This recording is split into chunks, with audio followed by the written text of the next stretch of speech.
If you've ever tried to read an ancient text, you've probably hit a wall when you reach the genealogies. It's usually pages of this person begat that person, and the natural instinct is to skip right over the list to get back to the actual story. Looking at this dense block of text in Genesis chapter 5 is a perfect example. It outlines the long lineage from Adam to Noah, and at first glance, it looks like pure historical filler. But in the ancient world, producing a blank scroll like this was a massive undertaking. Parchment and ink were expensive, resource-intensive commodities. Scribes didn't have the luxury of wasting valuable space on pointless information. Every single word had to earn its keep. Looking closely at the intricate Hebrew text reveals something crucial. In this language, names act as functional words with literal root definitions, which means when we skip these lists, we completely bypass a deliberate sequence of meanings woven into the text by the authors. This layout tracks the literal definitions as we isolate the first 4 names listed in Genesis 5 and translate them straight into their root meanings. The list begins with Adam. Translated directly, Adam means man. Next is his son, Seth. The root definition of Seth is appointed. Seth's son is Enosh, which translates to mortal or subject to death. Enosh is followed by Canaan, meaning sorrow.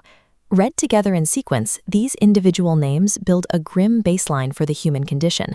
Man is appointed to mortal sorrow. Let's continue the sequence with the 5th name, Mahalalel. This translates to the blessed God.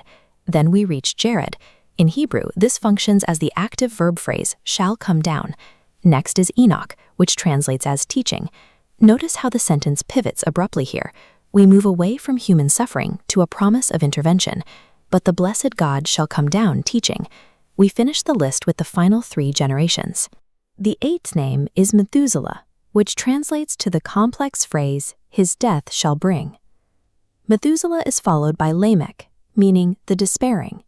And finally, we arrive at the 10th name, Noah. Noah translates to rest or peace. When you align all 10 translated names, they stop being a random list and form a grammatically perfect, coherent paragraph. Man is appointed to mortal sorrow, but the blessed God shall come down teaching. His death shall bring the despairing true rest. The sentence we've just assembled mirrors the progression of events described thousands of years later in the Gospels. The blessed God coming down aligns with the incarnation. The teaching reflects the years of ministry, and the promise that his death brings rest mirrors the central theology of the New Testament. This means the core narrative of the New Testament was already present in the opening pages of the Hebrew Bible, centuries before those events took place. The 2 halves of the Bible act as complementary pieces. These aren't just disconnected historical documents. They appear to be part of a single, intentional composition where the opening anticipates the ending. The parts of history we often dismiss as monotonous filler rarely actually are. If you know how to read them, those dry lists of names usually hold the most profound structural secrets.